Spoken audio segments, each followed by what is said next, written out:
Hi there and welcome back to Dramoria.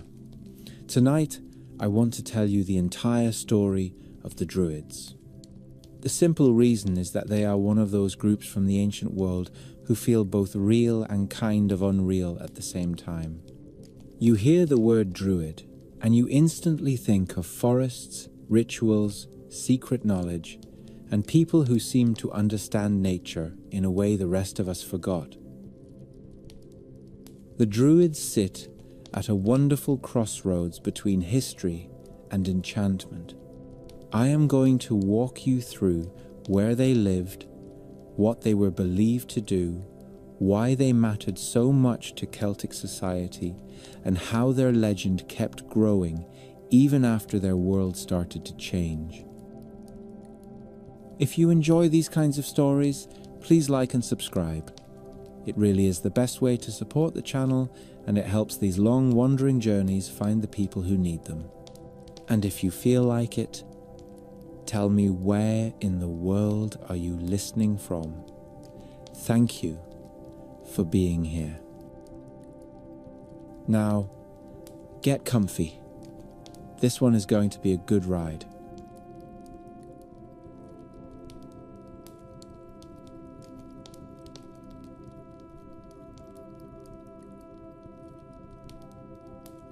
There is a funny thing about the Druids that happens almost immediately when you start looking for them. They are everywhere and nowhere at the same time. You can walk into any bookstore and find them in fantasy sections, in spiritual shelves, in glossy books about ancient secrets, and in the kind of tourist shops that sell you a little bag of mist and promise it is real Irish fog.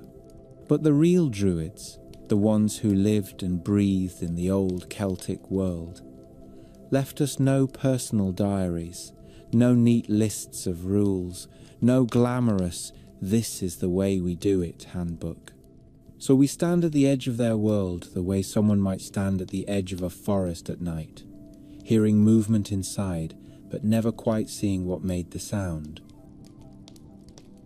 To understand how they could become so powerful in legend while remaining so elusive in detail, you have to step into the Celtic world itself, because the Druids did not float above society like mysterious smoke. They were woven into it. The Celts were not one single empire marching under one flag. They were a wide family of tribes spread across a huge part of Europe. They lived in Britain and Ireland, across Gaul, in parts of Spain and Central Europe, and even as far into the Eastern world as Anatolia, where the Galatians settled and caused enough trouble to be remembered by name. This was a world of hill forts, long trade routes, shifting alliances, and a rich culture of art, metalwork, song, and story. It was a world that valued courage, reputation, hospitality, and a kind of poetic memory that could keep generations alive just by speaking their names.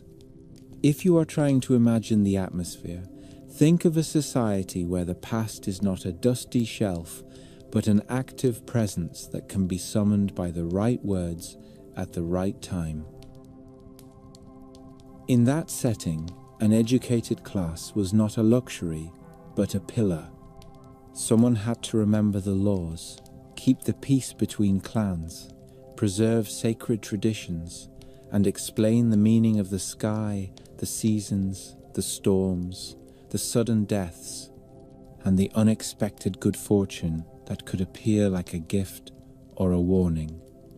The Druids fit that need so perfectly that the role seems almost inevitable once you picture the world clearly. They were not only religious figures, they were also teachers, judges, advisors to kings, and guardians of tradition. Their authority did not come from castles or armies. It came from knowledge, and from the belief that knowledge itself was a form of power. When a society accepts that certain people have access to the rules of the universe, you get something stronger than fear. You get trust. You get reverence. You get a sense that the Druids might be the ones who keep the invisible machinery of life running smoothly. Even the name feels like it carries the smell of leaves after rain.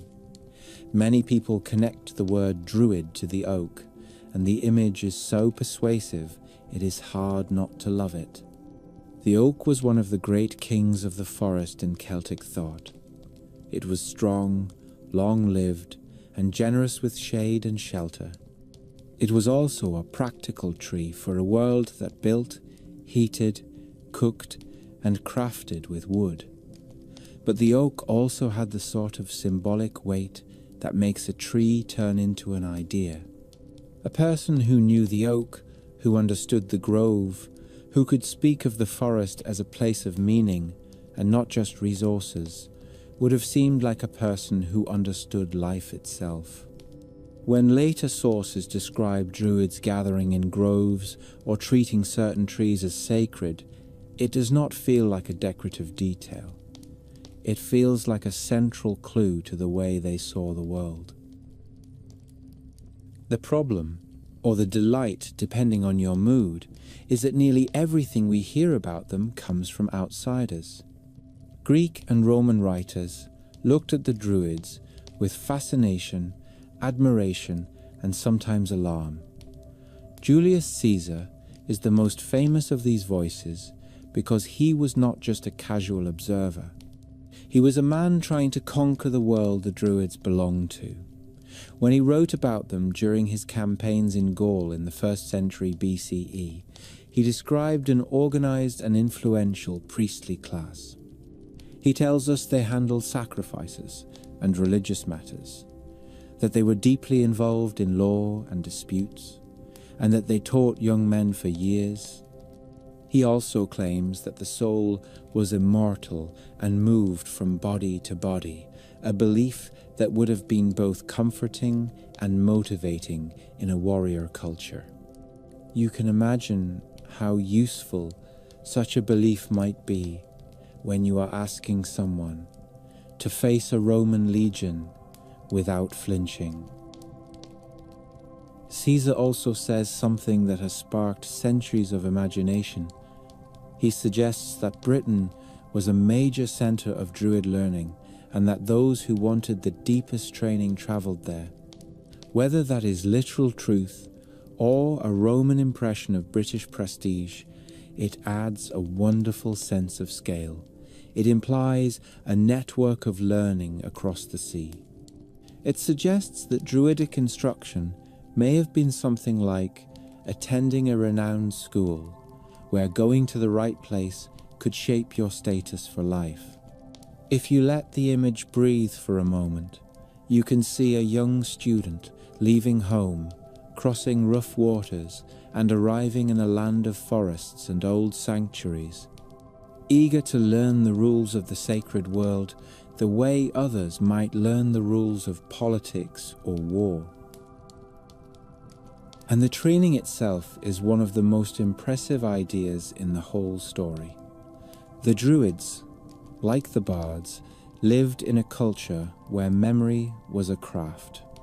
They famously did not commit their teachings to writing. This was not because they could not write, since writing existed all around them. It was because oral knowledge carried a special authority. When something is memorized and passed from a teacher to a student, it becomes alive in the act of speaking. It becomes part of the person who holds it, and it becomes harder for the casual outsider to steal. Roman sources suggest that Druidic study could take many years, even as long as 20. That is a long time to sit with elders, learn poetry and law, absorb genealogies, mythic narratives, sacred formulas, observations of the stars, and the vast catalogue of plants and their uses. It is also long enough to turn learning into identity. You are not merely someone who knows a fact. You become someone who belongs to a lineage of knowledge. It also helps explain why the Druids could occupy a place that was both spiritual and political. In societies without a centralized bureaucracy, the people who control knowledge control the social glue that holds everything together. A druid who could settle a blood feud, interpret a bad omen, or confirm the legitimacy of a king was not a side character. He was a crucial mechanism of order. When Roman writers mention that Druids could impose severe religious penalties, including exclusion from rituals, it sounds like a spiritual punishment, but it was also a social one. In a culture where community and ritual were intertwined, being cut off was almost like being erased.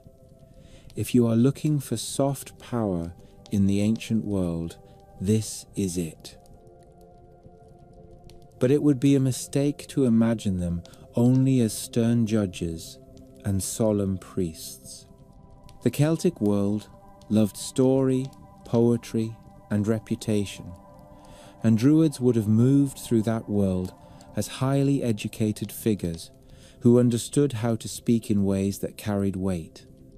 Their authority likely came with performance, with ceremony, with the careful use of language.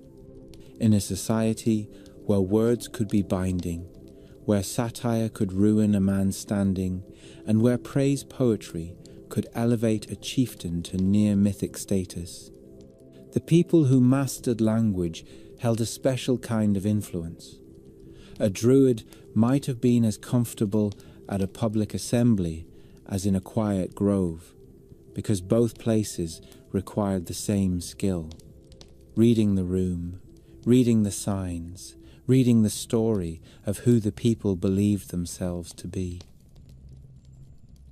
There is also the bigger question that hangs over all of this, the one that makes the Druids so irresistible. Where did they begin? The earliest written references to Druids from the Mediterranean world show us that by the time Greeks and Romans noticed them, they were already established and respected. That suggests a long development behind the scenes. Druidism likely grew out of older Indo-European religious patterns and local Celtic traditions shaped by centuries of social change. The Druids may have inherited practices from even earlier sacred specialists, then refined them into a formal class. By the time the Iron Age was in full swing, the Celts were not only building fortresses and trading goods, they were building ideas about identity, ancestry, and the relationship between humanity and the living world. Druids would have been at the center of that, not as inventors of religion from scratch, but as professional guardians of a worldview that already ran deep. This is where the mythic glow begins to form, because when you have a class of people who do not write their secrets down, who train for years in memorized wisdom, who link law, ritual, and cosmology into one role, and who meet in places that feel set apart from ordinary life, you get a natural aura. The sacred grove is not just a location, it is a symbol of another way of thinking.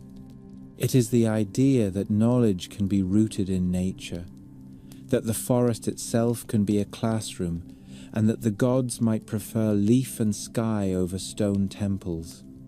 Whether the Druids were literally always in the woods is less important than the idea that they belonged to the woods, that their authority was not separated from the natural world, but derived from it. If you imagine a day in that early Druidic world, you can almost see how they fit into the rhythm of life.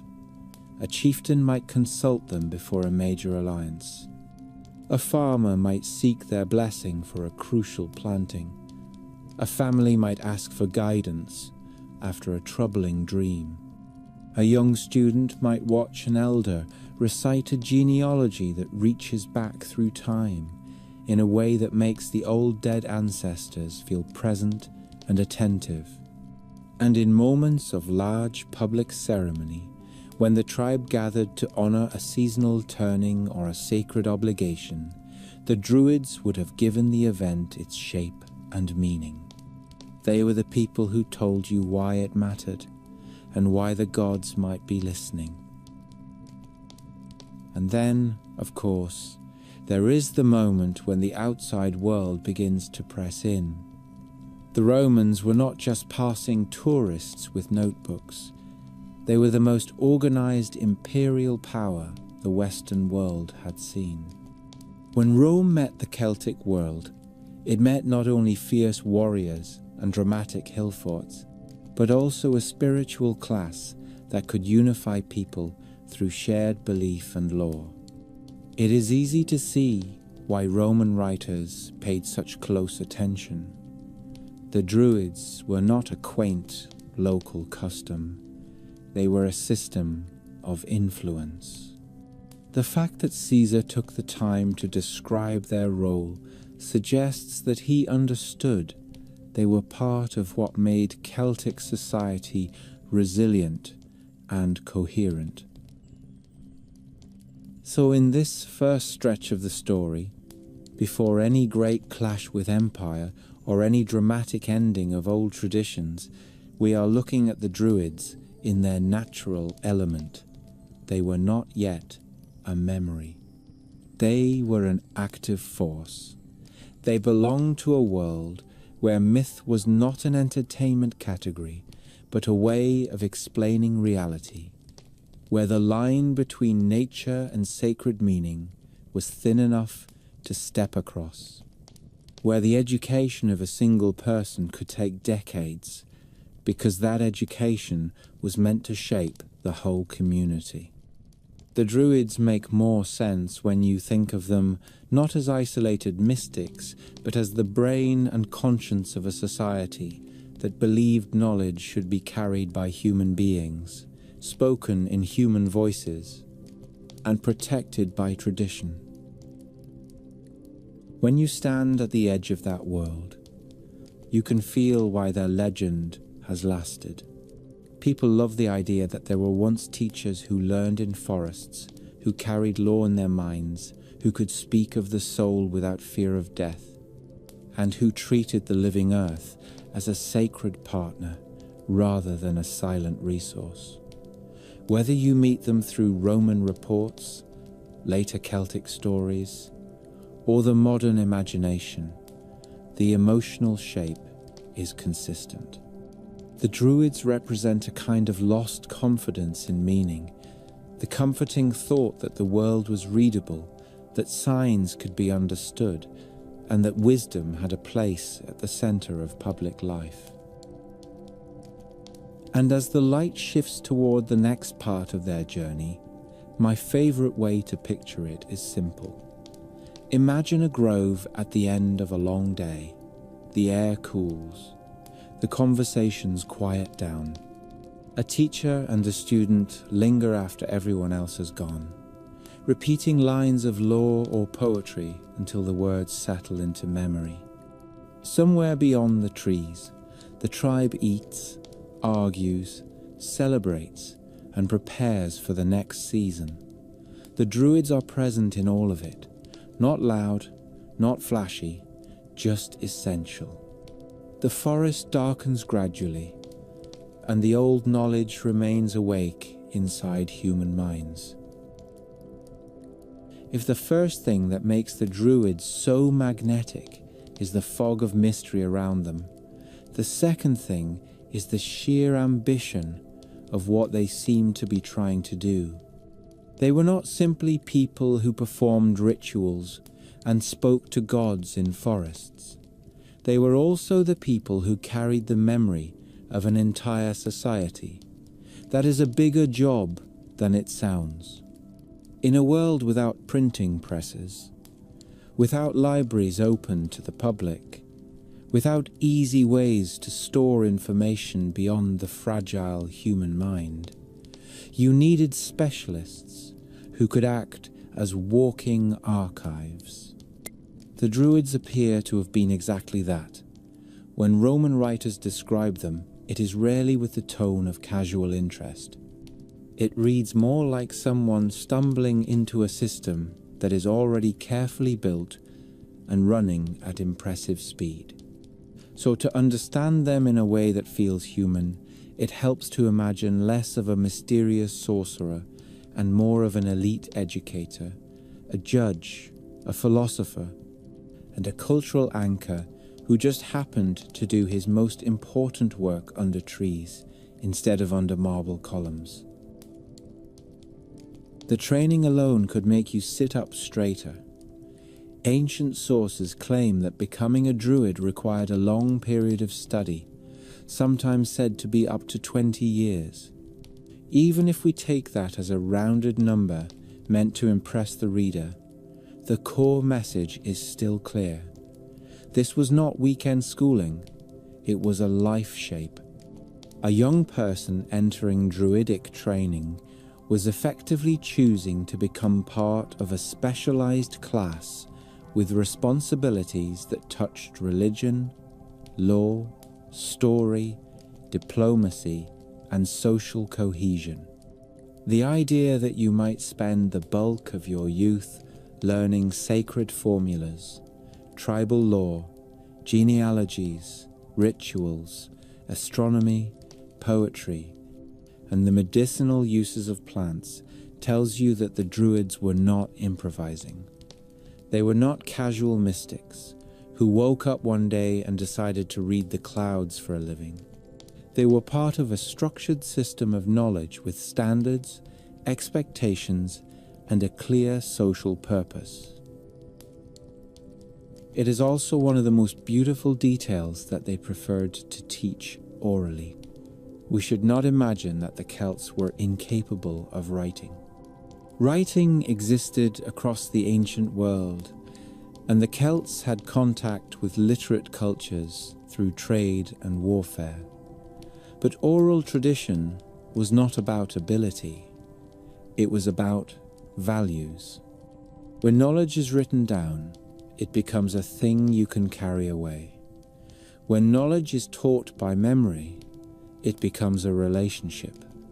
It ties the student to the teacher, and the teacher to a line of tradition that reaches back through time. It also makes learning an act of endurance and loyalty. You prove you are worthy of the material by the effort it takes to hold it inside you. In that sense, refusing to write sacred teachings was not stubbornness. It was a form of protection and a way of making wisdom feel alive.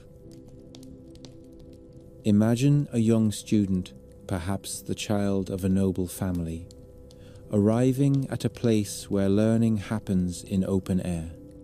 We do not have a schedule or a curriculum in the modern sense, so we have to infer the shape from what outsiders recorded and from the logic of the society itself. But it is easy to picture a routine that blends the practical and the sacred. Morning lessons might involve law. Elders recite rulings and precedents, cases of land disputes, blood feuds, compensation, and the obligations between clans. In a culture where honor and justice were deeply public matters, knowing the law was not a quiet academic skill. It was a way to prevent entire communities from tearing themselves apart. Later in the day, teaching might turn to poetry and memory. A student learns how to recite lineages of kings and heroes, how to preserve the names of the dead, how to speak in a way that carries weight during public gatherings. And somewhere within all of that, the sacred world is always present, not separated into a distinct subject, but woven into everything. The gods, the spirits of the land, the rhythm of seasons, and the meaning of animals and natural signs are not add-ons, they are the frame. The Druids were not the only learned class in the Celtic world, and this is another detail that makes them feel more real. Bards and poets served a parallel function, preserving story and reputation. In many ways, the Druids and bards were cousins in the same cultural family, each specializing in different forms of authority. The bard could praise a leader into near myth and could reduce a reputation to ash with satire. The druid could validate a king's legitimacy, mediate disputes, and align the life of the tribe with the sacred order of the universe. In a society where memory was currency, these roles overlapped and reinforced each other. Together they formed a kind of cultural nervous system. If you remove them, the body of society still exists, but it loses its ability to coordinate itself with the same grace. Roman writers mention that Druids were often exempt from military service and taxes. That sounds like a perk, and it certainly was, but it also suggests something deeper. Exemption is not given lightly in a warrior society. It implies that the Druids were considered too important to be lost in battle or distracted by mundane obligations. Their value was in what they knew and what they could do for the spiritual and legal health of the community. It also hints at how their neutrality might have been preserved. A judge who must arbitrate between clans cannot easily belong to a single warband. A spiritual authority who regulates rituals needs the trust of the whole tribe, not just the faction that holds the sharpest swords. Their public role as judges is worth lingering over because it is one of the ways we can most clearly see them operating in everyday life. When two families disputed a boundary, or when a killing demanded compensation or revenge, the Druids could step in as the ones who knew the right forms, the right precedents, the right balance between justice and peace. Caesar tells us that they judged nearly all public and private disputes. That is a sweeping claim, and perhaps the reality varied by region, but it still paints a picture of a class that could regulate social tension. In a sense, the Druids were not merely keepers of religion, they were keepers of order. This ties to one of the more striking punishments attributed to them. To be excluded from sacrifice and ritual was considered the harshest penalty. In modern terms, it is hard to imagine being banned from a ceremony as worse than fines or imprisonment. But in an ancient community where ritual was a key way of belonging, to be cut off was to be morally and socially isolated. It was like being expelled from the story your people tell about themselves. There is something both austere and strangely elegant about a society that treats spiritual exclusion as the ultimate consequence, because it reveals how deeply religion and social identity were fused. The Druids also appear to have been advisors to kings and chieftains. This is the point where we can imagine a very human dynamic. Power in the Celtic world was personal. It rested in leaders who managed alliances, raided enemies, distributed gifts, and maintained honor. Those leaders needed counselors who could speak not only about politics, but about legitimacy, taboo, and the right timing for major decisions. When should a campaign begin? When should an oath be sworn? Who is truly worthy of leading the tribe? These are questions that have practical consequences, but in a pagan society, they are also religious ones. A druid who confirms that a decision aligns with sacred law is strengthening the ruler's authority in the eyes of everyone who believes the gods pay attention to human affairs. And then there is the famous mention of belief in reincarnation, or at least the immortality of the soul. Roman writers tell us that the Druids taught that the soul does not die, but passes into another body. Again, we cannot know exactly how this was understood in every place and time, but the idea is consistent with the broader Celtic sense that the boundary between this world and the other world was permeable. This belief also has obvious social effects. If you expect life to continue in another form, the fear of death changes shape. Courage becomes easier to cultivate. Loss feels different. And the universe itself feels less like a straight line and more like a cycle, which fits a religion so deeply connected to seasons and natural rhythms. As you sit with these details, the image of Druid education becomes even more impressive. A student was not just memorizing facts. He was absorbing a worldview that linked cosmic cycles, moral law, communal identity, and personal destiny into a single coherent system. That is the kind of learning that produces quiet confidence. And it may help explain why the Druids appeared so formidable to Roman observers. Rome was used to priesthoods, yes, but the Roman religious system was often more transactional and civic in style. The Druids, by contrast, seemed to represent a more holistic role, the sort of figure who could be a philosopher one day, a lawgiver the next, and a ritual leader the next. The same person who interprets an omen can also settle a land dispute and educate the next generation. That is an extraordinary concentration of authority. There is also the matter of place.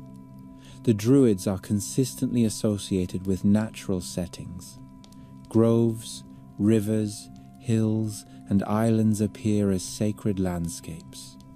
Whether every lesson took place outdoors is beside the point. The important thing is that their identity was tied to the living world. The classroom was not a building, it was a relationship with nature. This makes their learning feel less like abstract theory and more like listening to the environment as a teacher, knowing which plants heal and which harm, understanding which birds or animals symbolically connect with particular deities, tracking seasonal transitions, reading the sky, learning to recognize the quiet patterns that can guide a community in practical and spiritual ways. Think of the medicinal knowledge alone. A druid who knew the properties of herbs could be a healer in a time when illness could collapse a household's future. The line between medicine and magic was not sharp. To gather a plant at the right phase of the moon or with the right ritual words could be both a spiritual act and a practical one. These were not separate domains. The belief that nature was enchanted was not a metaphor. It was a working assumption. In that worldview, a healer is also a spiritual technician. A plant is both chemistry and sacred gift. We might not describe it that way now, but for the Celts, it was perfectly coherent. This is where the Druids begin to feel not only powerful, but oddly familiar. Every society creates specialists who do the jobs that hold the larger system together. We have judges, professors, doctors, historians, and religious leaders. The Druids seem to compress many of those roles into one institution. So, if you want to imagine what it might have felt like to encounter a druid in daily life, you do not need to leap into fantasy immediately. You can imagine the druid as the person everyone respects because he knows how things should be done and why they matter. The one who can recite the old agreements between clans. The one who remembers what happened 3 generations ago when 2 families nearly went to war. The one who knows the story of a sacred river and the taboo that cannot be broken without inviting misfortune. This is not theatrical magic, it is social magic. The mystical aura is still there, of course, and part of what makes the Druid world so compelling is that it is not ashamed of mystery. The Celts were life-loving and war-ready and deeply poetic. They did not keep the supernatural at arm's length. They built it into the texture of ordinary life, so a druid could walk through a settlement and be approached not only for legal matters, but for spiritual ones. A troubling dream, a strange animal sighting, a string of unusually harsh storms, a child born under a certain sign. The druid would have been someone who could translate these events into meaning. In modern terms, we call that interpretation. In ancient terms, it might have been the difference between calm and panic. Some of this influence would also have been reinforced by ceremony. We can easily imagine communal gatherings where the druids presided over rituals tied to seasonal festivals. The turning points of the year were more than agricultural markers. They were sacred thresholds, fires lit at key moments, offerings made to secure fertility and peace. These gatherings were social glue and religious affirmation at once. Leading them required confidence, knowledge, and the ability to project authority without relying on physical force. That is a rare skill in any era. It is worth remembering, too, that the Druids were part of a world that loved spectacle when it mattered. Celtic art and metalwork show a people with a taste for intricate beauty and symbolic ornamentation. A ritual space might be simple in materials but rich in meaning. The presence of elders reciting sacred formulas or invoking the gods would have been enough to change the atmosphere of an entire crowd. Religion in such a setting is not a private affair. It is communal theatre with real consequences. When Caesar describes Druidic teaching, he also emphasizes that students learned about the size of the earth, the movements of celestial bodies, and the nature of the cosmos. That is striking because it suggests a curiosity that goes beyond immediate ritual needs. The Druids were not only repeating inherited formulas, they were thinking, studying patterns, making sense of the universe. In that sense, they belong to a tradition of ancient philosophers as much as priests. Their knowledge likely included observations of the sun and moon necessary for calendar keeping, knowing when to plant and harvest, when to hold festivals, when to expect certain seasonal shifts. This is the kind of practical astronomy that grounded spiritual authority in everyday benefits. At this point, it becomes easier to see why Druids were described as an elite class rather than a fringe group. The society needed them. Their training produced people who could help stabilize communities, shape identity, ensure ritual continuity, and preserve knowledge in a world where memory was the safest vault. They were the human infrastructure of culture. When you compress that much responsibility into a single institution, you also create a class whose removal would feel like ripping out the roots of a tree. There is a poignant side to this too. Imagine the psychological weight of being trained for 20 years to hold the memory of your people, to memorize laws and stories and genealogies so thoroughly that you become the living reference point for others. That is a kind of mental architecture that modern education rarely asks of us. It would have required discipline, stamina, and a deep sense of purpose. It also implies that teachers were extraordinarily respected. Knowledge cannot be transmitted at that scale without a culture that honors learning. This is why the Druids resist simple stereotypes. They were not just forest mystics. They were not just priests. They were a class of professionals in a world where professionalism looked different but functioned in recognizable ways. Their authority was spiritual, legal, educational, and cultural. Their classrooms were sacred spaces. Their exams were likely public performance and memorization. Their diplomas were reputation, trust, and the right to speak with the voice of tradition. And all of this took place in a tense and changing world. The Celtic tribes were not isolated. They traded with the Mediterranean. They fought among themselves and against expanding powers.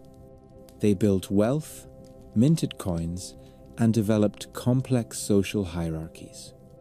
As that world grew more connected and more pressured by the rising tide of Rome, the Druids would have been the ones tasked with explaining what change meant, what could be adopted, what must remain sacred, and how to preserve identity when the horizon keeps filling with unfamiliar banners. So when we picture the Druids as teachers and guardians of wisdom, we should picture them not frozen in timeless mist, but moving through a living society that was busy, proud, and anxious about the future in the way all societies are. The Druids were the people who could say, "Here is who we are, and here is how we stay whole." They offered a sense of continuity. They provided the tools for navigating conflict. They linked the tribe to its ancestors and to the invisible world. The day ends again where it began, in a grove or a quiet hall where learning is not rushed. The student repeats a line of law until it sits smoothly on the tongue. The elder corrects the rhythm, the emphasis, the memory of who said what and why it mattered. Somewhere nearby, the evening meal is cooking, livestock shift in their pens, a child laughs, a dog barks at a shadow. The sacred and ordinary do not compete, they coexist. A Druid's work is not to escape the world, but to keep it intelligible. And as twilight settles across the trees, the great secret of their power feels surprisingly simple. They mattered because they remembered. They mattered because they taught. They mattered because in a universe that could be chaotic and brutal, they offered a map of meaning that people could carry in their hearts. If the Druids were the minds and conscience of the Celtic world, then their religion was the air they breathed. This is the part of the story where the facts and the legends lean close together, like two friends telling the same memory with different details. We know the Druids were religious specialists. We know they performed rites and taught doctrines. And we know they held authority over sacred life, because that is repeated by the outsiders who met them and sometimes feared them. But when we try to picture what their spiritual world felt like from the inside, we have to step into a landscape where nature was not scenery. It was a living partner in every important decision. In such a worldview, a grove is not just a stand of trees. A river is not just water. The wind is not just weather. And an animal crossing your path is not just an animal. Everything can be a message. Everything can be an omen. Everything has a voice if you are trained to listen. The Druids were the people who claimed to understand that language and who could translate it for the rest of the community.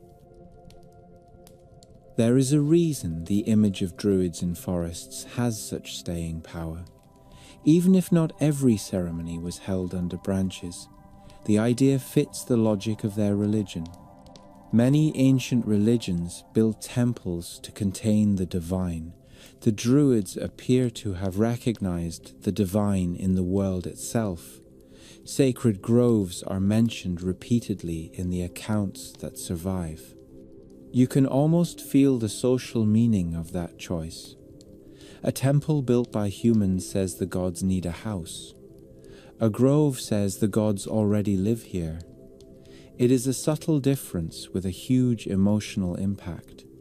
Standing beneath old oaks, with the ground damp and the air full of leaf scent, you might find it easier to believe that the world is infused with spirit, that the line between human life and cosmic life is thin, and that ceremony does not need walls to be real.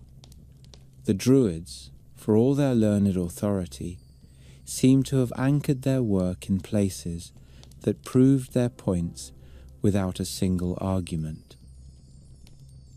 One of the most famous rituals associated with them is the harvesting of mistletoe from an oak. The story comes to us through Roman and later classical writers who describe a ceremony in which Druids, often pictured in white robes, cut mistletoe with a golden sickle, usually at a carefully chosen time in the lunar cycle.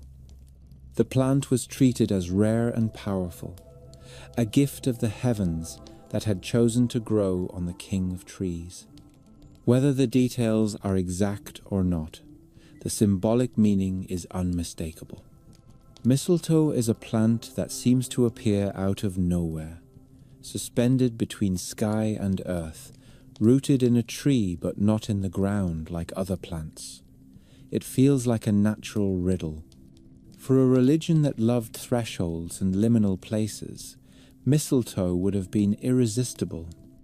It is easy to imagine a community watching this ceremony with the seriousness reserved for things that hold the health of the tribe in their invisible hands, trusting that the right plant gathered in the right way could protect life, restore balance, and keep the gods in a generous mood. The Druids are also linked with animal lore in ways that speak to a broader Celtic fascination with the living world. Celtic art is full of stylized beasts, twisting forms, and creatures that seem to hint at symbolic meaning. The stories that later survive from Irish and Welsh traditions show a world where animals can be messengers, rivals, guides, or transformations of humans and gods. A boar could stand for ferocity and noble danger.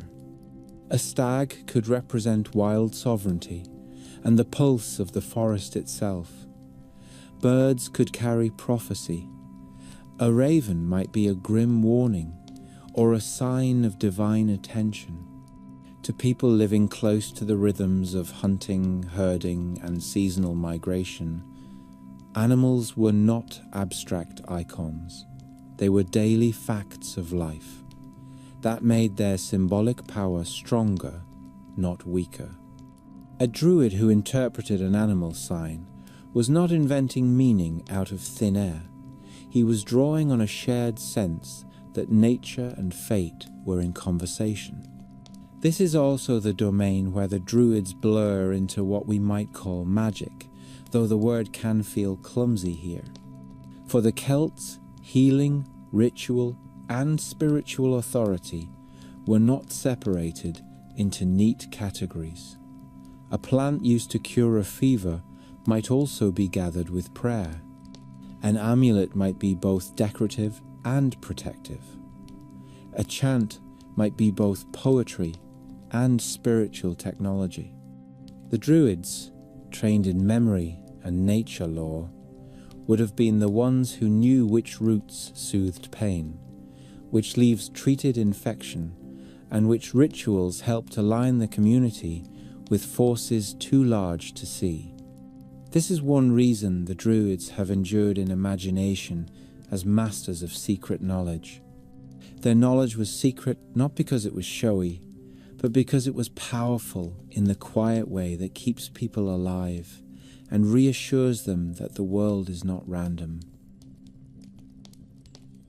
The calendar of the Celtic world adds another layer to this sacred logic. The great seasonal festivals that later come down to us, especially through Irish tradition, map out a year that is divided by sacred thresholds. Samhain marked the entry into the darker half of the year, a time when the boundaries between worlds were believed to thin. It was a festival of endings and beginnings, of fires, feasts, and the restless nearness of the other world. Beltane celebrated the flourishing of life as spring moved towards summer, often associated with fire rituals and the blessing of livestock and land. Imbolc, linked with the early stirrings of spring and later associated with Brigid in Irish tradition, carried the feeling of light returning in cautious increments. Lugnasad, a harvest celebration connected in later stories with the god Lu, honoured the ripening world and the labour that made survival possible. These festivals are not just charming cultural footnotes. They show a society that treated time itself as sacred and that used ritual to make the year feel like a meaningful story rather than a sequence of weather events. It is easy to imagine the Druids at the centre of these gatherings, not as entertainers, but as the ones who understood the correct forms, the right prayers, the sacred timing. A society that believed the health of the harvest and the safety of the tribe were influenced by divine favour would have taken these rites seriously. The Druids would have set the tone for communal participation. They would have reminded people of the old stories that explained why Samhain mattered, why fire was a cleanser and protector, why certain nights were more open to spirits and omens. Even if most of the tribe understood the general meaning, the Druid was the one who could articulate it in a way that made everyone feel the weight of tradition pressing kindly on their shoulders. The Druids also appear to have taught ideas about the soul that gave their religion a philosophical depth that impressed Roman observers. The notion that the soul could survive death and perhaps move into another form fits neatly with a worldview that sees life as cyclical. If the year dies into winter and returns in spring, if seeds vanish into earth and rise again as green life, then the idea that human existence might follow an arc that is not final at death feels emotionally consistent. This belief would have done something subtle to the culture. It would have softened the terror of mortality and strengthened the sense that the tribe was part of a bigger rhythm. It would also have given the Druids an even stronger claim to authority, since those who talk with confidence about what happens after death inevitably become the ones people turn to for courage, consolation, and meaning. When outsiders such as Caesar wrote about Druidic sacrifice, They emphasized that the Druids presided over significant rituals, sometimes describing them in dramatic terms. The infamous image of the wicker figure filled with offerings or people exists in the classical record as part of the Roman attempt to explain the severity and power of Celtic religion. Whether one imagines this literally or symbolically, the point within the cultural context is clear. The Romans believed the Druids were capable of mobilizing not only belief, but awe and fear. A religion that requires serious offerings to secure the gods' favor suggests that the divine world was treated as an active force in politics and war. It also shows why Rome would later view the Druids as more than local priests. They were a spiritual authority that could unify resistance and provide an ideological spine to tribal identity. But it would be unfair to reduce Druid ritual to the dramatic moments that fascinated Roman writers. Most religious life in any society is not spectacle. It is repetition, blessing, daily observance, small offerings, and the quiet comfort of doing what ancestors did before you. The Druids likely supervised rites of passage, the blessing of agreements, the sacred confirmation of marriages and alliances, and the rituals that describe the relationship between people and land. When a community depends on the health of its fields and herds, a religion that ties prosperity to sacred order becomes a daily presence. A Druid would have been a familiar figure, not an exotic one. The wise presence at a dispute, the counselor before a risky choice, the healer when illness unsettled a household, the interpreter of strange dreams, unexpected storms, or troubling signs in the behavior of animals. In that sense, Druid religion was less a separate sphere and more the underlying grammar of life. This is also where the mythology begins to rise from the ground like mist. Later Celtic stories, even if preserved in Christian-era manuscripts, still echo an older world where sacred specialists can shape fate through speech and ritual. The Irish tales are full of giasa, sacred prohibitions and obligations that feel like the descendants of older spiritual law. The Druids appear in these stories as advisors, prophets, and sometimes rivals of heroes, people who can bless a king or pronounce a doom that becomes inescapable. Even when the later storytellers are writing in a changed world, the memory of Druid power remains intact. It suggests that in the older imagination, the Druid was not merely a background priest. He was a figure who could influence the narrative of a life. So when we consider the Druids as nature's magicians, the most important thing to remember is that their magic was not an escape from reality. It was a way of organizing reality. A sacred grove is a legal and spiritual space. A seasonal festival is an agricultural and cosmic event. A healing ritual is a medical and religious act. The Druids lived at the intersection of these concerns, and that intersection is exactly where a society places the people it trusts most. It is also why their legend is so durable. The modern imagination loves to split the world into rational and mystical, science and spirit, fact and story.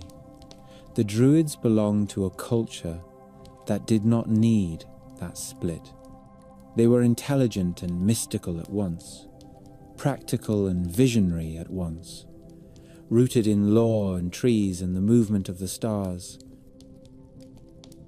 As the sun settles lower on this part of the story, I like to picture a late autumn gathering. The air smells of damp earth and smoke. The fields have been cleared and stored. People bring their worries and hopes into a communal space warmed by firelight. A druid stands not as a distant authority, but as a familiar pillar of the tribe, reciting the words that remind everyone that the year is turning as it always has, that darkness is part of the cycle and not the end of the story, that the other world may be close tonight, but that closeness is not only fear, it is also continuity. The ancestors are near, the gods are listening. The living world is folded into a larger rhythm that the Druids have spent their lives learning to name. And beyond the circle of fire and voices, the forest waits in its quiet way, full of old oaks and unseen paths, holding the kind of silence that makes a person believe the world has a memory of its own. You can feel the whole story shift the moment Rome enters it, because Rome did not just arrive with curious questions and a polite interest in local customs. Rome arrived with roads and rules and legions and that very specific imperial confidence that says, "We are about to reorganize your entire world for your own good." The Druids had already been important for centuries by the time a Roman soldier set foot in serious numbers on Celtic soil. They were teachers, judges, ritual leaders, guardians of memory, and the kind of social authority that keeps a culture coherent when everything around it is diverse and tribal and occasionally prepared to settle arguments with a spear. To the Romans, this was fascinating. To Roman generals who wanted obedience rather than philosophical conversation, this was also a problem. A people can be conquered with superior logistics and persistent violence. A worldview is harder to conquer. The Druids were not a single warband to defeat. They were a system of belief and education that could outlast any one battle, and the Romans understood quickly that if you wanted to reshape Celtic society, you needed to weaken the people who helped it remember who it was. The earlier Roman writers who mention the Druids do so with a sense of encountering something old and impressive. By the time Julius Caesar was fighting in Gaul in the middle of the 1st century BCE, he was already dealing with a mature institution. His descriptions are the most famous because he wrote with the confidence of a commander who wanted Rome to see him as both conqueror and keen observer. He tells us that the Druids managed religious life and sacrifices and judged disputes. He says that young men flocked to them for education and that the training was long. He also notes their teaching about the immortality of the soul. It is impossible to read his account without sensing that he was impressed by how deeply rooted their authority was. Caesar was not sentimental. If he took time to describe a social class, it was because that class mattered to the stability of the region he was trying to absorb. His reports suggest that the Druids were almost a parallel government, not in a bureaucratic Roman sense, but in the way they regulated moral order, settled conflicts, and provided a shared religious framework for tribes that might otherwise have had little reason to trust one another. This is where the political danger becomes clear. The Druids were the connective tissue of the Celtic world. To a Roman administrator, a class of tax-exempt spiritual intellectuals who could rally tribes through shared tradition and sacred authority, might look like an obstacle to efficient rule. To a Roman general, they might look like the people who could turn resistance into a spiritual duty. The Romans did not usually crush local religions unless they saw them as direct threats to imperial control. The fact that Druidism began to attract restrictive attention tells us that Rome viewed it as more than colourful folklore. The Druids were likely the kind of influence that could encourage unity across tribal lines, especially in moments of external threat. When you have an invader who speaks in terms of empire and order, the people who speak in terms of ancestral law and sacred obligation become natural leaders of resistance. The clash between Rome and the Druids was not one single event. It was a slow tightening of pressure, a series of campaigns and prohibitions, and a gradual shift in the balance of power. In Gaul, Caesar fought a complex war against a patchwork of tribes who alternated between alliance and rebellion. The Great Uprising under Vercingetorix in 52 BCE became one of the most dramatic episodes of Celtic resistance. It is a story of fortified towns, desperate strategies, scorched earth tactics, and terrifying Roman persistence. The Druids are not the central characters in Caesar's narrative of that rebellion, but the very shape of the uprising suggests the kind of cultural cohesion they helped sustain. The tribes of Gaul did not always get along, yet when the threat became existential, a larger sense of identity emerged. The Druids, as guardians of shared tradition and sacred law, would have been part of the ideological backbone that helped this kind of unity feel legitimate. Even if a Druid did not personally lead a charge, the belief structure they maintained could turn resistance into something that felt not only political, but sacred. Roman accounts of Druidic sacrifice have always carried a grim fascination. The infamous story of the wicker figure, an enormous human-shaped effigy filled with offerings and set ablaze, comes from classical sources that aim to describe the power and severity of Celtic religious practice. The Romans were not above moral storytelling when it suited their needs, but these reports shaped how Druidism was understood for centuries. The image itself is haunting enough to endure, whether you read it as literal practice, symbolic exaggeration, or a Roman attempt to illustrate their enemies as both formidable and in need of civilizing conquest. What matters in the story of empire is that the Romans believed the Druids were capable of commanding life and death in ritual form. That belief alone would have made them seem dangerous. An empire that depends on orderly law and controlled violence is not comfortable with a priesthood that can justify sacrifice through a different moral universe. Britain became the next great stage of confrontation. Caesar made expeditions to Britain in 55 and 54 BCE, and while these were not full conquests, they opened the mental map of Roman ambition. Britain remained outside direct Roman rule until the invasion under Emperor Claudius in 43 CE. By then, the Druids were part of the cultural identity the Romans expected to meet. The Roman conquest of Britain unfolded over decades, and it was as much about cultural integration as it was about military victories.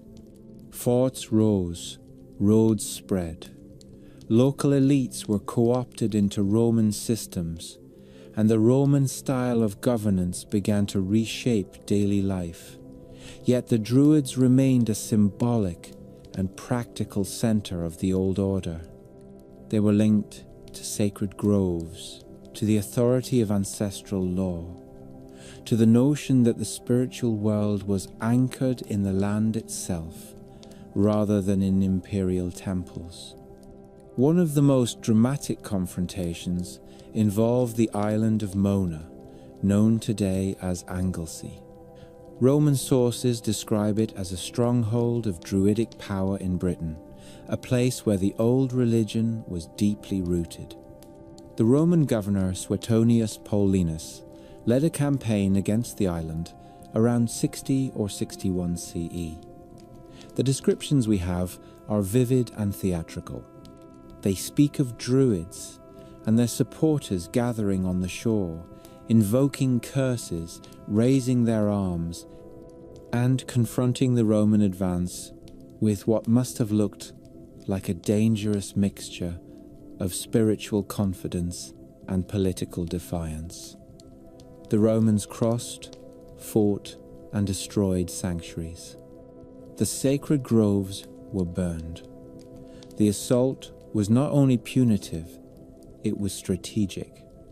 The goal was to break the spiritual infrastructure of resistance. It is difficult not to imagine the emotional impact of this event. For the Celts who revered these places, the destruction of a grove was not simply the loss of a meeting spot. It was an attack on the living map of the sacred world. A grove carries memory. It is where elders taught students, where ritual confirmed communal belonging, where the gods were honored in the presence of their own creation. To see such a place cut down or burned by outsiders would have felt like watching the old universe itself being wounded. The Romans were experts at turning symbolic violence into political results. By targeting sacred centers, they were announcing that Roman authority would now sit above local spiritual sovereignty.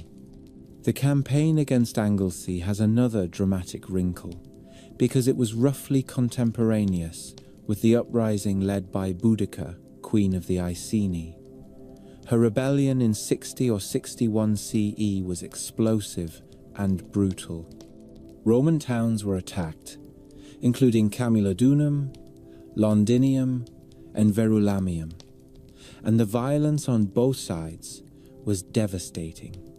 The Druids are not always directly tied to Boudica in surviving texts, but the timing makes the whole moment feel like a storm of resistance in which spiritual and political outrage mingled in the same air. It is easy to imagine how a society anchored in sacred tradition might view the rebellion not only as a political necessity, but as a cosmic correction. When empire presses too hard, the gods might demand an answer.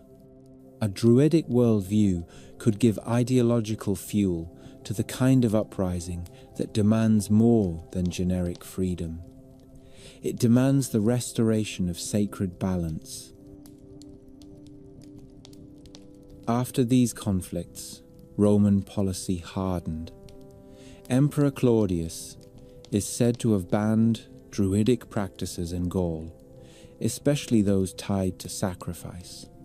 The move makes sense in the Roman legal imagination. You do not just defeat rebellion on the battlefield, you also dismantle its cultural sources.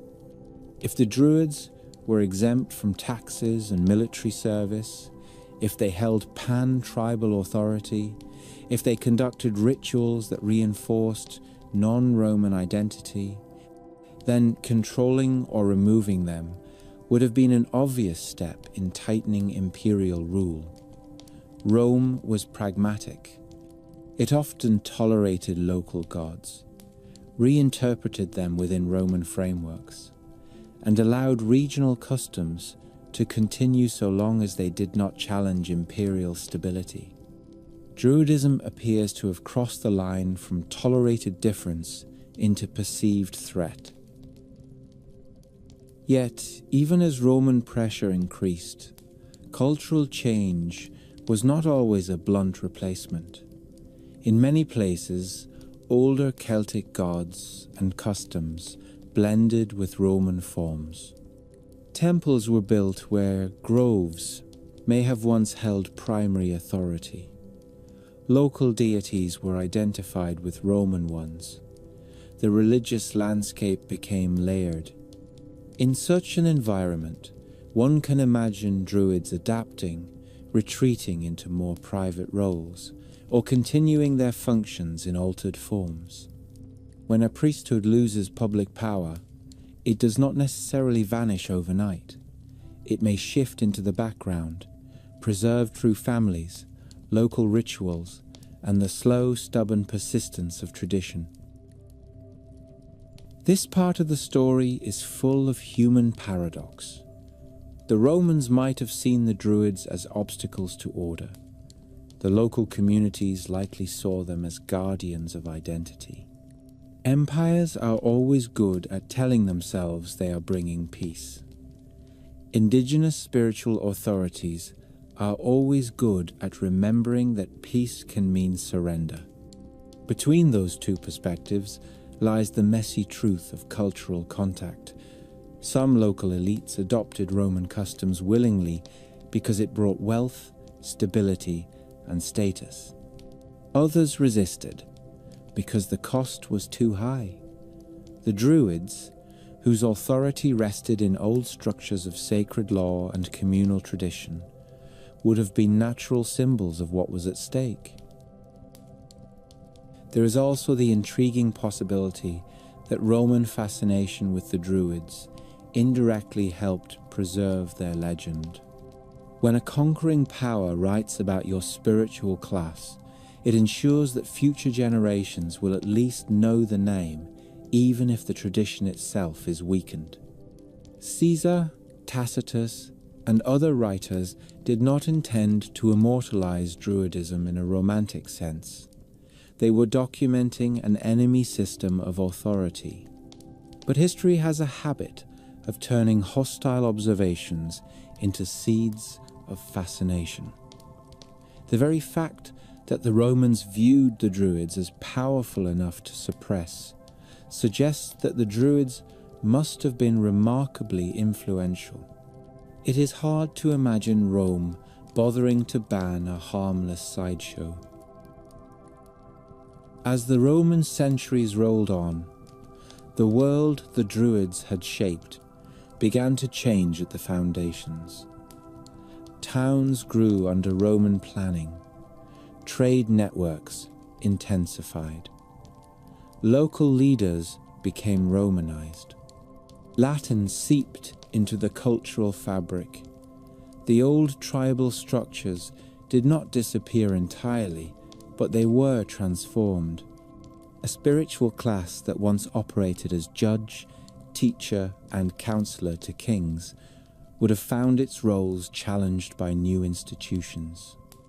Roman courts, Roman tax systems, Roman military obligations, and Roman civic religion all altered the functioning of society. The Druids, who had been the interpreters of law and the keepers of sacred legitimacy, were now living in a world where legitimacy could be granted by imperial appointment and law could be codified in Roman terms. Yet the older sacred sense of place likely lingered. Even in Roman Britain, the land itself remained Celtic in spirit. A river that had been revered for centuries would not suddenly stop feeling sacred because a Roman fort was built nearby. A hill that carried ancestral meaning would still loom in the imagination even if a Roman road ran past it. The Druids may have diminished as a formal institution, but the ideas they nurtured could persist in folk practice. Reverence for springs, trees, and certain landscapes would have survived as local customs. The sense that the other world was close in certain places would have remained part of how people experienced their environment. This is why the Roman period feels like a turning, rather than a simple ending. The Druids were caught between two immense forces. On one side was an ancient religious and cultural system that had grown organically over generations. On the other side was the administrative machinery of an empire that believed it could rationalize the world into something legible and profitable. The conflict was not just military, it was philosophical. The Druids represented a worldview where knowledge was held in memory, sacred authority anchored in nature, and law intertwined with ritual. Rome represented a worldview where power was centralized, law codified, and religious practice increasingly tied to civic structures and later to imperial ideology. For the individual Druid living through these changes, the experience must have been layered with personal grief and adaptation. Imagine a teacher whose student enrollment begins to shrink because young nobles are now fascinated by Roman education. Imagine a judge whose authority is quietly undercut by the presence of Roman legal officials. Imagine a ritual leader whose sacred grove is now watched with suspicion. None of this would be dramatic in a single day. It would be the slow experience of watching your world shrink by a few inches at a time. And yet, even with suppression, there is a stubborn dignity to the idea that Druidism could not be erased instantly. Rome was powerful, but the human attachment to ancestral knowledge is stronger than edicts. The Druidic presence may have retreated into the shadows of local life, maintained in remote places, protected by communities, reluctant to let go of old ways. When later generations in Ireland and Wales remembered Druids as wise figures and prophets, they were working with echoes of a tradition that had already survived centuries of pressure. As evening settles over this stretch of history, the image that comes to mind is not a battlefield, but a small gathering in a place that feels slightly hidden, a grove that escaped the worst of Roman attention, a teacher repeating sacred lore to a handful of students who still believe the old world is worth carrying forward. A community that still lights seasonal fires, still honors the turning of the year, still treats the land as a living presence, even while Roman structures tower nearby. The empire may control roads and taxation, but it cannot easily control the private ways people interpret storms, blessings, dreams, and the quiet meaning of an oak tree that has stood longer than any emperor's reign. The Roman world, for all its power, was never permanent. The Druids knew something about cycles. They lived in a universe that turned, and though the institutions that supported them were being weakened by force and policy, the deeper ideas of sacred time and sacred land could not be marched away like prisoners. They settled into memory, folklore, and small acts of continuity that are almost invisible to conquerors. Night spreads across the countryside of Roman Britain and Gaul. Soldiers settle in their forts, merchants count coin by lamplight, local elites practice Roman manners at dinner tables. Somewhere beyond the edges of official life, the old language of trees and seasons is still spoken quietly. The Druids, once public architects of meaning, now inhabit a narrower space, but the world they helped shape has not vanished. It has only learned to survive in softer voices. After Rome, the Druids do not disappear with the dramatic curtain drop. They fade in the way old constellations fade when a brighter city grows around you. You still know the stars are there, but the sky has changed. The Roman departure from Britain in the early 5th century did not bring the old world neatly back to life. It brought uncertainty, shifting power, and a new patchwork of kingdoms trying to define themselves. In Gaul, Roman influence remained longer and blended into new political forms. In Ireland, which never became a formal Roman province, the older Celtic structures continued with more continuity. But even there, the winds of change were already moving. This is the part of the story where the Druids stop being a public institution that outsiders can easily point at and start becoming something more complicated. They become memory, rumour, local authority, and literary shadow. They become the kind of figure people remember in stories even when the original job description has quietly changed. The rising force that reshaped this world more deeply than any single army was Christianity. It arrived over time, through missionaries, through trade networks, through political alliances, and through the natural human hunger for a new kind of meaning when an old order is under stress. The easiest mistake is to imagine a clean showdown between Christian saints and pagan Druids, as if history were a stage play with 2 actors and 1 decisive duel. The reality was almost certainly more gradual and locally varied. Conversion does not happen all at once. It happens household by household, king by king, village by village. Sometimes it is embraced with enthusiasm. Sometimes it is accepted because it brings diplomatic advantages. Sometimes it is tolerated at first, and then slowly becomes dominant. The Druids would have lived through this as a long season of cultural weather.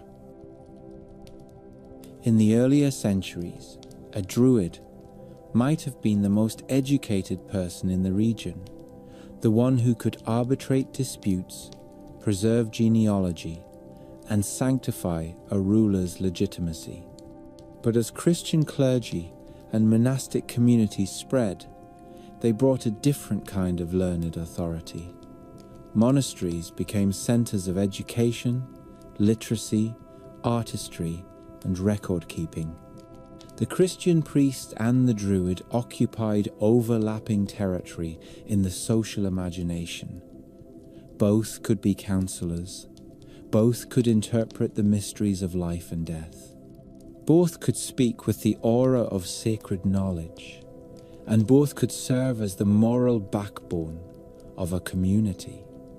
When 2 roles overlap, history tends not to remove one instantly. It tends to reshape the older role until it fits the new world or until it slips into legend. In Ireland especially, this overlap created a fascinating transformation. The later Irish literary tradition, preserved by Christian scribes, still remembers Druids as powerful figures in a heroic age. They appear as advisors to kings, masters of prophecy, and guardians of ritual law. The very fact that they appear in these texts suggests that the memory of their prestige remains sharp. Yet these texts also show a changing landscape. Druids in these stories sometimes feel like rivals to Christian saints, sometimes like wise men operating in a world that is already shifting beneath their feet. A famous pattern, repeated in various legends, is the contest of miracles and signs. A saint arrives. A Druid challenges him. The saint's power proves stronger. The Druid's authority collapses or converts. Even if these scenes are literary dramatizations rather than eyewitness history, they reveal something important about cultural identity. The older world was not simply rejected. It was restaged in narrative form, so the new world could explain why it deserved to win. This is where the story becomes tender as well as dramatic. There are hints that the learned class of the older Celtic world did not vanish so much as evolve. The Fillid, the professional poets and scholars of medieval Ireland, carried many functions that looked like descendants of Druidic education. They preserved history, genealogy, law, and story. They were deeply trained in poetic forms and memory. They advised kings and held moral authority through their words. It is entirely plausible that as formal Druidic religious power declined, a portion of that intellectual tradition was absorbed into the bardic and legal classes that continued under Christian rule.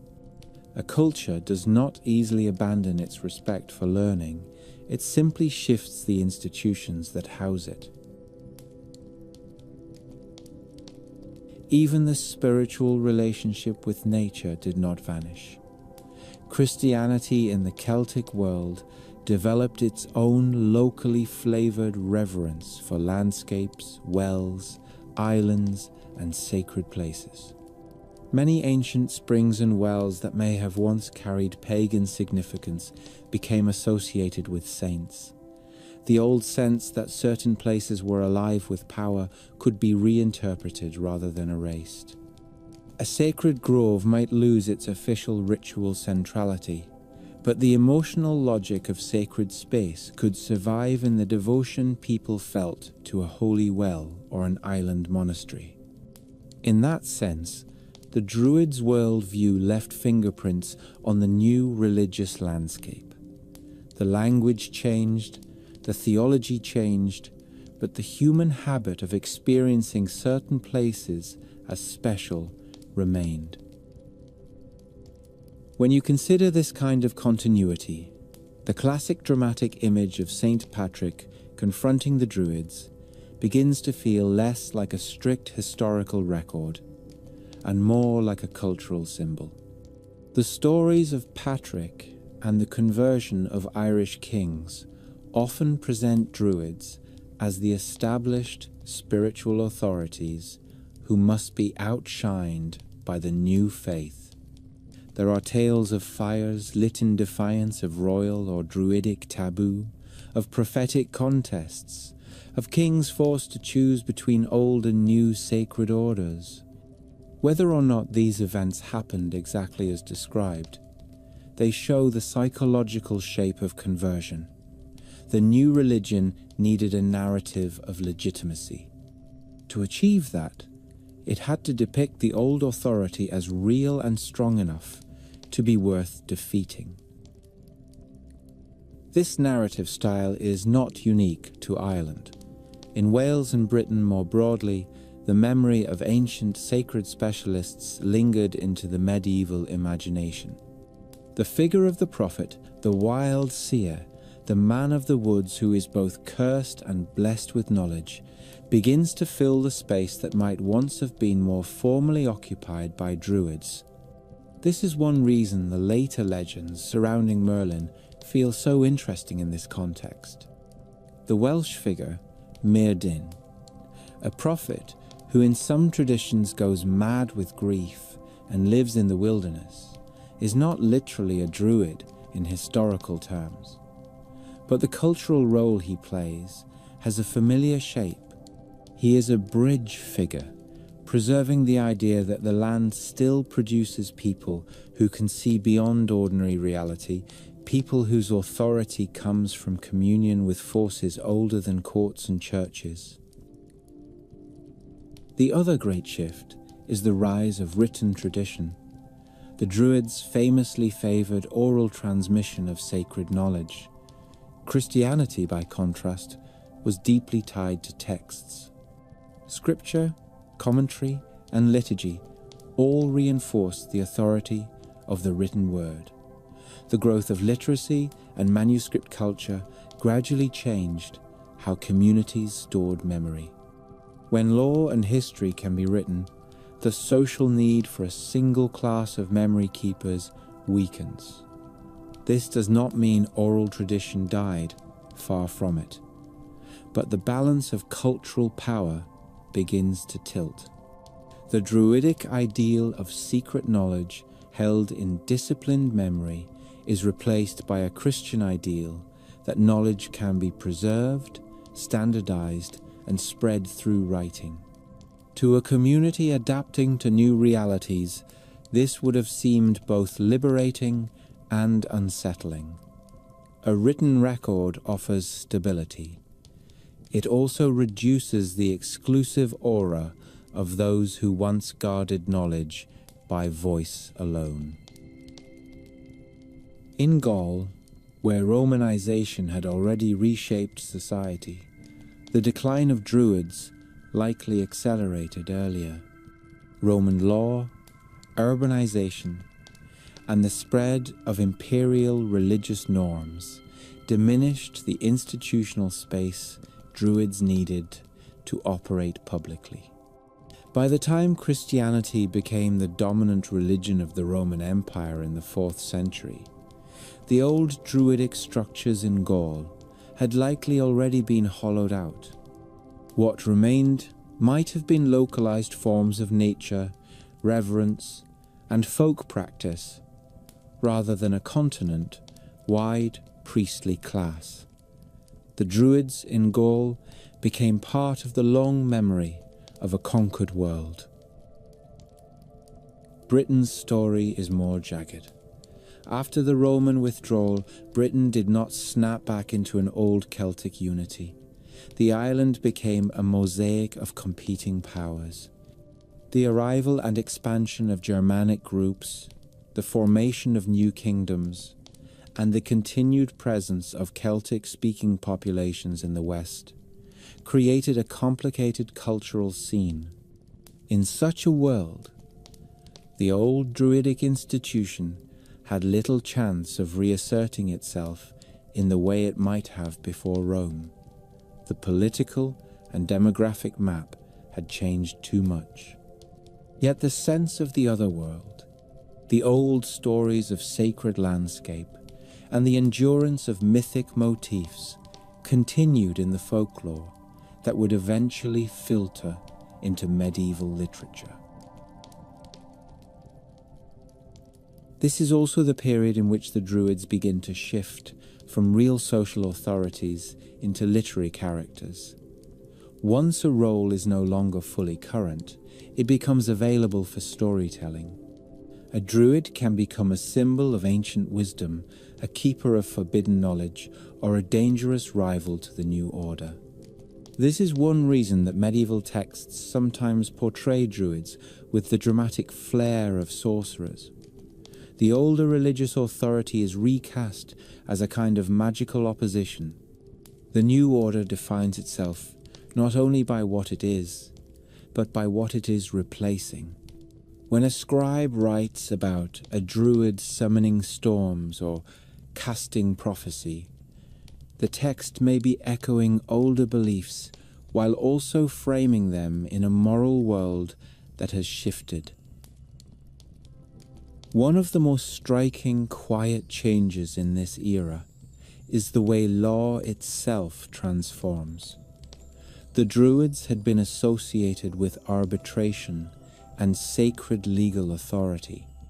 Medieval Irish society still retained complex native legal traditions, often called Brehon law, which continued well into Christian times. The legal experts of that system were not Druids by name, but the structure of learned legal authority, memorized rulings, and deep respect for precedent feels like an echo of an older educational culture. Societies do not invent complex legal memory out of nowhere. They build it over generations. The Druidic legacy may have left a trace in the way legal learning was valued and transmitted. The emotional experience of this transition must have been layered with ambiguity. Imagine an elder, trained in the old ways, watching a new faith arrive, not as a violent invader, but as a persuasive alternative. The new religion offers a universal story, a moral framework that promises salvation beyond tribal boundaries, and a literate tradition that can travel with unusual speed. For some, it would have felt like a threat. For others, it might have felt like an expansion of the sacred world rather than a replacement. The human mind is capable of holding more than one framework during periods of change. It is entirely plausible that for a time people honored the old festivals culturally while adopting Christian practices spiritually, or that they accepted Christian rites while privately preserving older reverence for certain places and seasonal rhythms. This gradual blending is part of why the Druids remain such an evocative presence in later memory. They are not only remembered as a religious class, they are remembered as a symbol of an older relationship to the world. A relationship where knowledge was anchored in land, where the sacred lived in trees and rivers, and where the voice of tradition could shape political legitimacy. When that worldview receded, it left behind a cultural longing. The medieval imagination could look back on the Druids and see them as representatives of a time when the land itself seemed more enchanted. And then there is the curious persistence of Druid, like figures in local myth. Even as formal Druidic identity faded, the archetype of the wise nature seer remained useful in story. The advisor who knows the old laws, the prophet who can interpret omens, the healer who understands the secret language of plants. These figures did not require the institutional title of Druid to exist. They could be rebranded into the narrative machinery of a Christian society. In some tales, the old wise man becomes a hermit saint. In others, he becomes a mysterious magician of the wild. The functions remain recognizable even as the cultural labels change. The more you look at this period, the more you see that the Druids were not erased so much as redistributed into different cultural containers. The formal priesthood declined. The intellectual respect for memory and law continued. The reverence for sacred places evolved. The symbolic figure of the nature-wise counselor remained alive in story. That is an astonishing level of cultural resilience. It suggests that what the Druids represented was not dependent only on ritual practice. It was also dependent on a deeper Celtic habit of thought, a habit that valued a world where the sacred and practical were interwoven. As centuries passed, the word Druid itself became increasingly detached from living practice. By the early medieval period, the Druids were more often remembered than encountered. They became inhabitants of a legendary past, but the fascination did not fade. If anything, it intensified, because distance can romanticize what closeness might treat as routine. A living Druid might have been a stern legal authority and a demanding teacher. A remembered Druid can be a figure of mythic depth, the person who knew the secrets of the forest and the movement of stars. This is the point where the story begins to feel like a long twilight. The old world is not dead in a single blow. It is simply no longer the official daylight. The new religious and political order defines itself through different symbols. Yet under the surface, the older patterns continue to pulse. The seasonal logic of Celtic festivals echoes through rural life. The love of genealogy and heroic memory persists in poetry.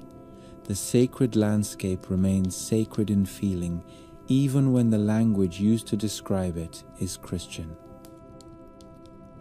If you were to walk through Ireland in the early centuries of Christian expansion, you might still sense how close the two worlds were.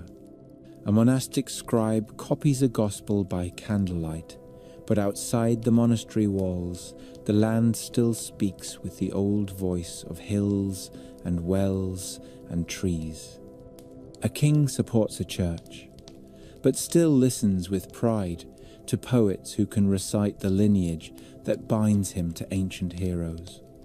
A community gathers for a Christian feast day, but the timing of agricultural life and communal celebration still follows the deep rhythm of the year that the Druids once helped sanctify. The old architecture of meaning has not vanished. It has been renovated. There is also a quiet irony here. The Christian scribes who preserved so much of the heroic Celtic literature ensured that the Druids would not be forgotten. The very people representing the new order became the archivists of the old memory.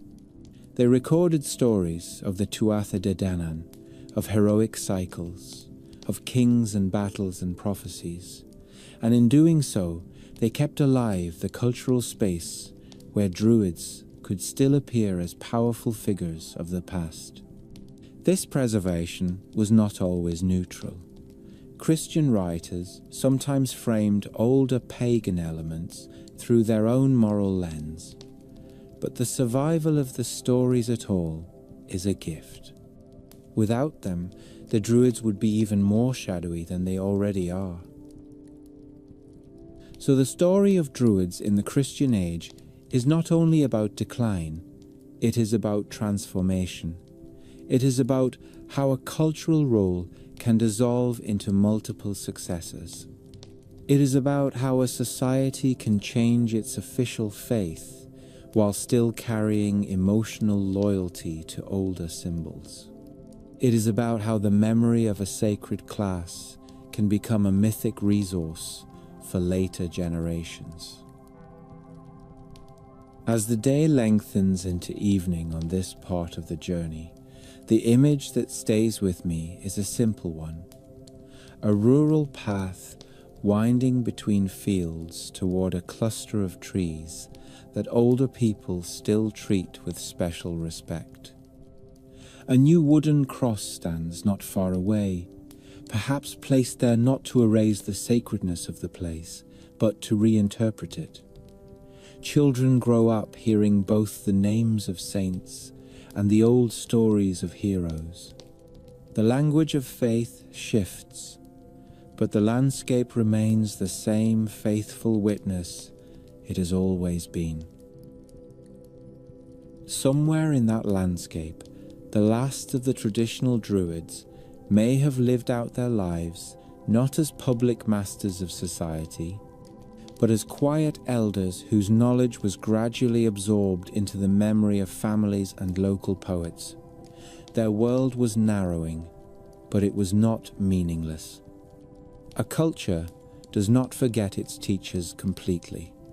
It simply learns to carry them differently.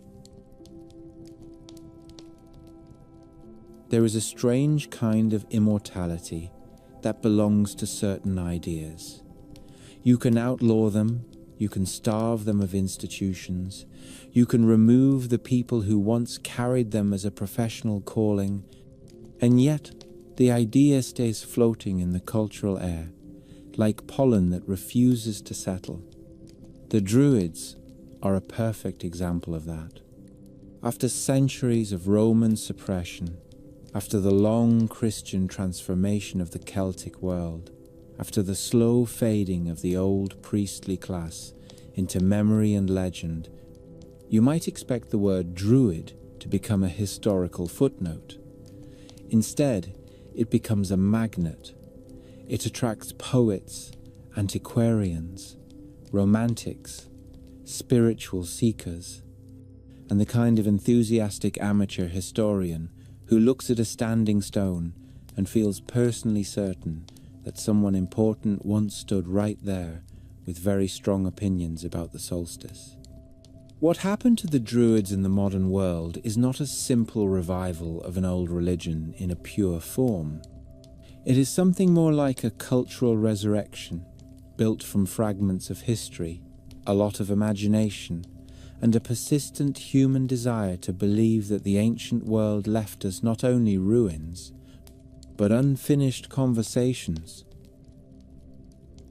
The first big wave of this renewed fascination arrived with the thinkers of the early modern period and then grew into a full blaze during the 18th and 19th centuries. This was the age of antiquarian curiosity, when educated Europeans began to treat the distant past as something that could be reconstructed and celebrated rather than simply dismissed as barbaric. It was also the age of Romanticism, which had a special love for wild landscapes, ancient roots, and the idea that modern life had traded soul for convenience. The Druids fit neatly into that mood. They were associated with forests and sacred groves. They were linked in classical texts with philosophy and cosmic knowledge, and they carried the glamour of a lost elite that seemed to belong to a world more emotionally connected to nature. If you were a poet gazing at a stormy hillside in Wales or the misty glens of Scotland, the Druids were not just historical figures. They were emotional proof that the land itself had once been governed by sacred intelligence. This is also the period when Stonehenge and other megalithic sites were pulled into the Druid story in a dramatic way. Today we understand that Stonehenge predates the historical Druids by a long stretch of time. But that did not stop earlier scholars from making the connection with confidence. In the 18th century, figures like William Stukeley argued for Druidic links to Stonehenge, and these ideas were persuasive in their era because they offered a tidy narrative. You had a mysterious monument. You had a mysterious priesthood. Put them together and you get a story that feels satisfying, even if the actual timeline is more complicated. This belief did something important to the public imagination. It anchored the Druids to physical landmarks that people could visit. Once you can stand in a circle of stones and imagine robed figures chanting in the dawn light, the Druids stop being abstract. They become a presence you can almost feel in the air. The Romantic Revival also had a slightly mischievous side, because not everyone who contributed to the modern Druid image was strictly committed to historical accuracy. In Wales, Iolo Morganwg became famous for creating and promoting texts and ceremonies that he presented as ancient, even though many were partially invented or heavily reworked. He helped shape a modern sense of bardic and druidic tradition that influenced cultural festivals and national identity. What is fascinating here is not the argument about authenticity, but the cultural appetite that made these creations so influential. People wanted the Druids back. They wanted a lineage of native wisdom that could stand proudly beside Greek philosophers and Roman emperors. In the growing story of national cultures, the Druids were recruited as dignified ancestors, the kind who could give a modern people a deep spiritual pedigree. From these romantic roots grew more formal organizations that used the Druid name. Some of these orders were fraternal or social rather than purely religious, resembling the broader tradition of societies that combined ritual, symbolism, and community values. The Druids became part of a cultural movement that valued heritage and moral ideals, sometimes more than precise reconstruction of Iron Age practice. This is one of the charming paradoxes of the modern Druid story. The more the historical Druids remained elusive, the more flexible the name became. It could serve as a banner for philosophy, for nationalism, for nature reverence, or for a sense of inward spiritual adventure. The Druids had become a symbol large enough to hold many meanings. By the 20th century and into the present, modern Druidry developed more explicitly as a spiritual path for some people, often within broader contemporary pagan movements. Groups such as the Order of Bards, Ovates, and Druids helped shape a modern practice that draws inspiration from Celtic mythology, seasonal festivals, ritual creativity, and a deep respect for the natural world. These modern traditions do not claim to be a perfect replica of Iron Age priesthood. Instead, they often present themselves as a living spiritual art rooted in old stories and modern needs. The festivals of the old Celtic year, especially Samhain, Imbolc, Beltane, and Lugnasad, remain central to many who identify with Druid-inspired practice. The turning of the seasons is treated not as a quaint historical theme, but as a sacred rhythm still worth honouring. In this modern landscape, the Druids also become something like ambassadors for ecological spirituality. This is not a small thing. The idea of the Druid as a friend of forests and keeper of earth wisdom resonates deeply with people living in an era of environmental crisis and urban disconnection.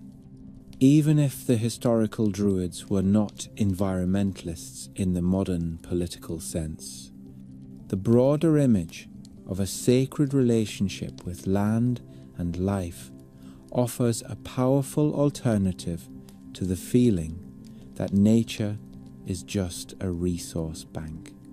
For many modern practitioners and admirers, Druidry is less about reenacting ancient rites and more about restoring a kind of attentiveness. Listening to the seasons, learning the names of trees, treating rivers and hills as more than scenery, making spiritual meaning out of everyday encounters with a living world that still feels mysteriously intelligent if you slow down long enough. The cultural reach of the Druids also expanded through literature, art, and eventually mass media. The 19th and early 20th centuries loved the Druid as a dramatic figure in novels, poems, and historical fantasies. Later, fantasy literature and role-playing games cemented the Druid as a recognizable archetype, often portrayed as a nature mage, shapeshifter, or healer allied with animals and elemental forces. This version of the Druid is not a careful historical portrait, but it keeps alive the emotional truth of the Druid image. The Druid belongs to the forest. The Druid knows secrets. The Druid stands in a world where nature responds to human reverence. These ideas are powerful enough to survive translation into fictional forms because they satisfy a deep cultural appetite for enchanted landscapes and wise guardians of the wild. There is also a public ritual dimension that continues to capture attention. Gatherings at sites like Stonehenge during solstices show how modern people still crave the experience of sacred time and sacred place. You can view these events as cultural festivals, spiritual ceremonies, or theatrical declarations of identity, depending on your perspective. The important point for the story of the Druids is that the name and the image still pull people into collective acts of meaning. A visitor might arrive skeptical and leave quietly moved. Another might arrive already devoted and feel connected to a chain of ancestry that is more emotional than genealogical. Either way, the Druids function as a gateway into the idea that ancient time is not fully dead, that it can still be touched through ritual and imagination. What makes the modern Druid revival so interesting is that it is not a simple story of recovery. It is a story of invention as continuity. The historical Druids left no texts of their own. The surviving accounts were written by outsiders. The medieval stories that mention Druids were preserved through Christian lenses. So, modern Druidry has had to build itself with humility and creativity, pulling from archaeology, folklore, classical sources, and a wide range of Celtic mythic material. This is not a flaw in the tradition. It is part of its character. Modern Druidry often embraces the idea that living traditions grow, adapt, and respond to the needs of the present. In that sense, the modern Druids are not claiming to be museum exhibits. They are claiming to be participants in an ongoing relationship with nature and story. The real historical benefit of this whole revival may be broader than any single spiritual identity. The Druids have helped keep public interest in Celtic history and mythology alive. They have inspired people to learn about Iron Age Europe, to explore Irish and Welsh literature, to pay attention to cultural continuity and change, and to think about how societies store meaning. They have also offered a way for people to connect with heritage in a world where identity can feel fluid and dislocated. For someone who feels the pull of Celtic roots, the Druids can function as an ancestral symbol of wisdom and dignity. For someone with no genealogical connection at all, the Druids can still function as a universal reminder that humans once lived with a different sense of relationship to the land.